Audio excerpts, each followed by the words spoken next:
Salut à tous et bienvenue, on se retrouve pour ce nouvel épisode de la chronologie des Fates. Et cette fois-ci on s'attaque à Fate Kaleid Liner Prisma Ilia. Donc, qu'est-ce que Fate Kaleid Liner Prisma Ilia? C'est un manga spin-off se déroulant dans un univers alternatif à celui de Fate Stay Night. Il est écrit par Hiroshi Hiroyama, un des illustrateurs de Fate Grand Order, ou encore celui qui a fourni l'illustration de Passion Lip dans Fate Extra CCC. Qu'est-ce que raconte Fate Kaleid Liner Prisma Ilia? Eh bien, les séries prennent place dans la ville de Fuyuki, alternative à celle de Fate Stay Night.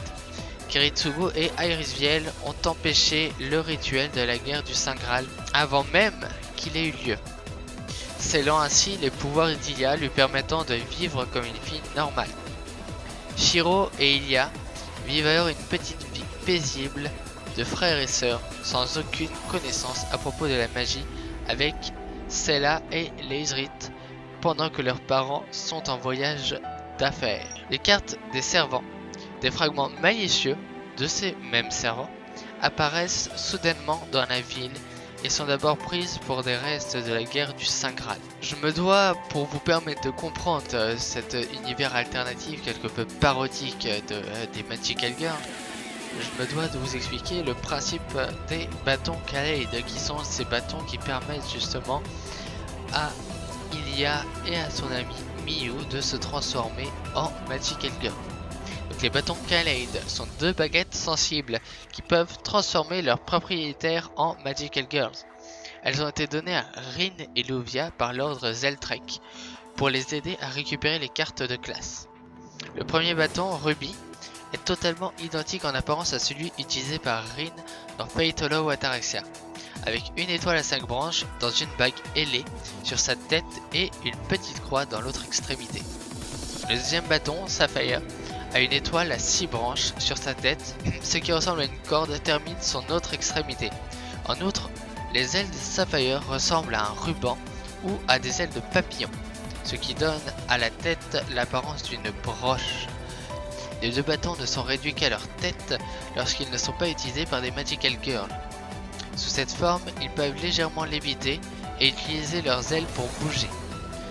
Ruby se réfère à Sapphire comme sa sœur cadette, en dépit de dire aussi que les deux ont été créés en même temps et se révèle présenter une attitude protectrice à son égard.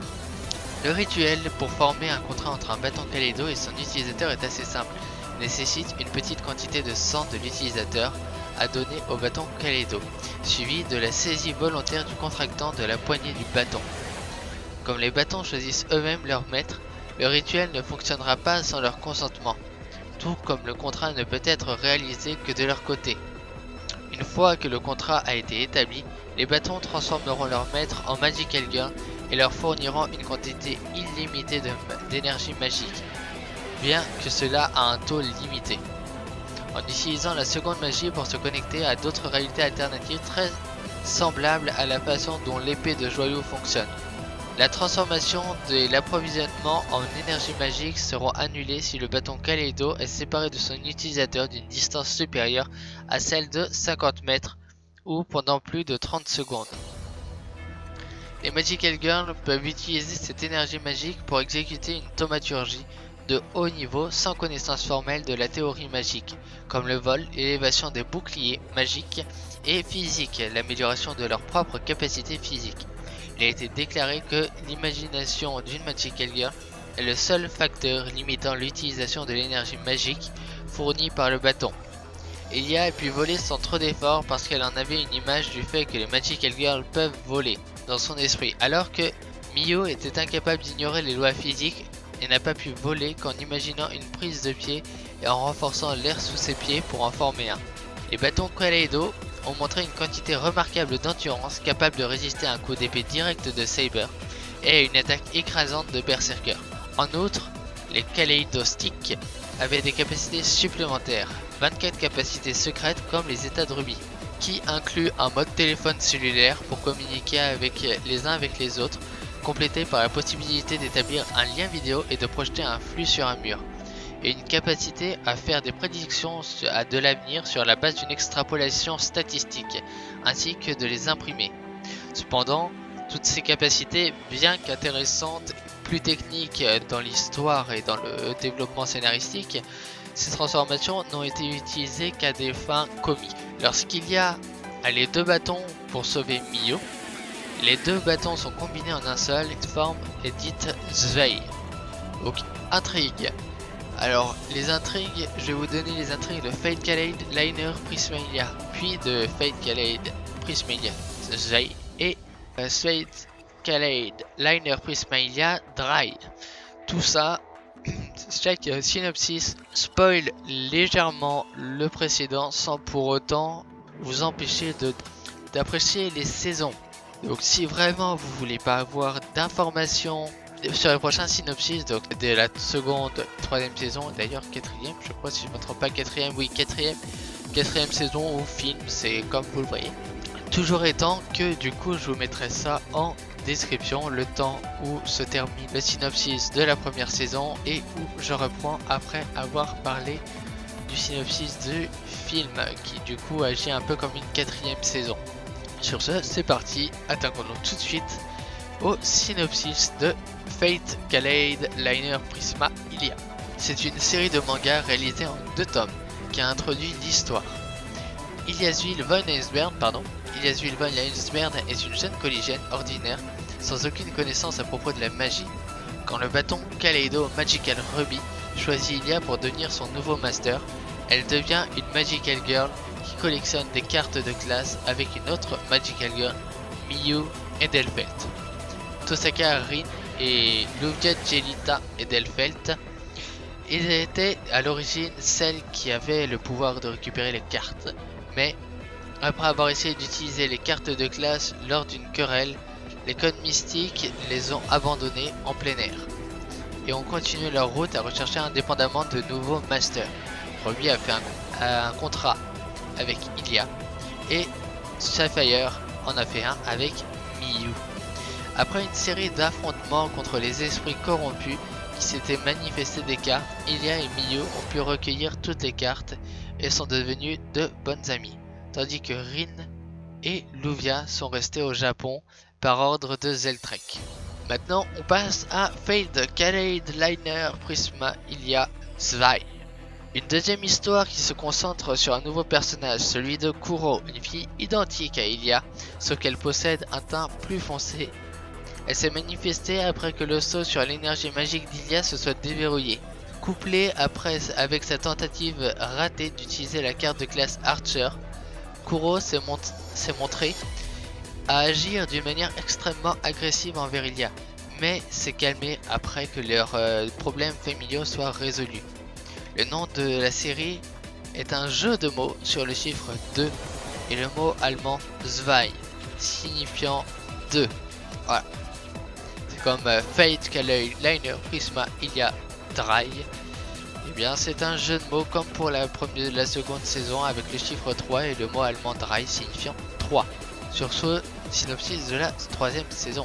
Suite au combat contre la 8ème classe garde, le groupe d'Ilia se fait immobiliser et attaqué par surprise par 2 membres de la famille Ainsworth. Provenant d'un autre monde, un monde parallèle, elle kidnappe Miyu pendant que le groupe n'est pas en mesure de contre-attaquer et sont transférés dans le monde natal de Miyu et de la famille Ainsworth.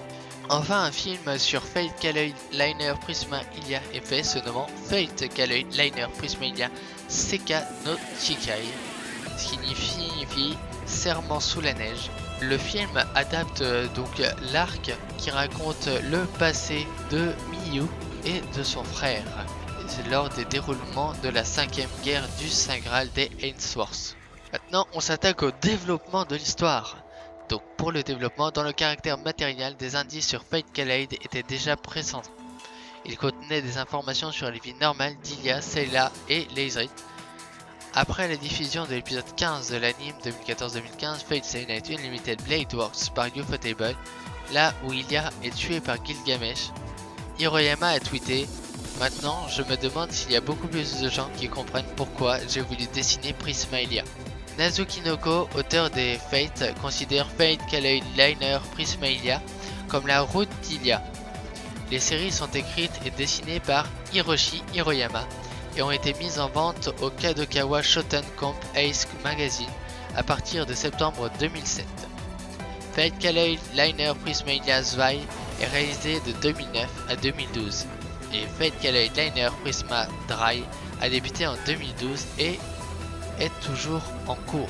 En 2010, un chapitre est sérialisé dans le Comp Ace pour célébrer le 5e anniversaire du magazine, mettant en place un court manga crossover avec les séries de Magical Girl Lyrical Nanoa. Durant la période où la première saison de l'anime sortait, une adaptation en light novel de Fate Kaleid Liner Prisma Ilia a été produite et réalisée en 2 tomes. Le premier tome a été publié le 1er août 2013 et le deuxième le 1er octobre 2013, adaptant le premier travail de Hiroyama Hiroshi pour les premières séries. L'histoire est écrite par Ito Hiro, contenant des illustrations faites par Silverlink et 150. Une adaptation des premières séries de 10 épisodes est réalisée par le studio Silverlink, sorti entre le 13 juillet 2013 et le 14 septembre 2013. Silverlink adapte aussi la deuxième série, Zwei, sorti entre le 10 juillet 2014 et le 11 septembre 2014, et Zwei Earth, sorti entre le 25 juillet 2015 et le 26 septembre 2015, les deux en 10 épisodes chacune. Puis il adapte la troisième série, Dry, en 12 épisodes entre le 6 juillet 2016 et le 21 septembre 2016. Le dernier épisode de Dry annonce un film adaptant la prochaine partie de Dry qui sortira pour la première fois le 26 août 2017 dans les salles japonaises. Le film s'intitule Fate Kaleid Prisma Ilia, le film Serment sous la neige. Quelques mois plus tard, une suite est annoncée par le compte Twitter officiel de la série animée. Suite qui pour l'instant est toujours attendue puisqu'on ne la voit toujours pas arriver. C'est sur cette information que nous allons nous quitter. J'espère que cet épisode vous aura plu, vous aura appris des choses et vous aura possiblement donné envie de regarder l'anime Fate Kaleid Prisma Ilia, qui est une parodie des Magical Girl avec en plus, en prime, pour ceux qui sont friands de ce genre, un côté Yuri. Sur ce, portez-vous bien. D'ici là, on se retrouve pour parler de Fate Tiger Colosseum